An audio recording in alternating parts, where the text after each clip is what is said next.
அந்த காலத்தில் பெண்களுக்கு பீரியட்ஸ் ப்ராப்ளம் இருந்தாலே வெந்தயம் ஒரு அருமருந்தாக வந்து சொல்லுவாங்க. அது நிஜமாலே உண்மையா? எஸ், பிசிஓஎஸ் இருக்கிறவங்களுக்கு வெந்தயம் ஒரு நல்ல மருந்து.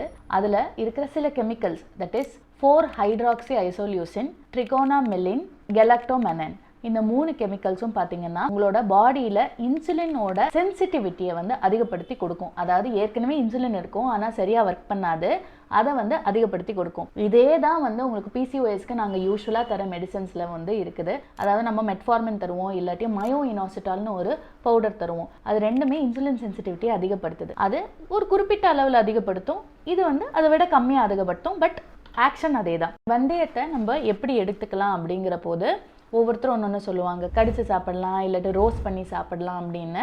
பட் ஜென்ரலாக நான் என்ன சொல்லுவேன்னா, 2 டீஸ்பூன் வெந்தயத்தை ஓவர் நைட் நீங்கள் சோக் பண்ணி வச்சுட்டு வெறும் வயிற்றுல அந்த வெந்தயத்தோட அந்த தண்ணியும் சேர்த்து மென்று முழுங்கிடுறது நல்லது. இதனால் உங்களுக்கு இன்சுலின் ரெசிஸ்டன்ஸ் நல்லாவே கம்மியாகி பிசிஓஎஸ் இருக்கிறவங்களுக்கு இது ஒரு அடிஷ்னல் ஹெல்ப்பாக இருக்கும்.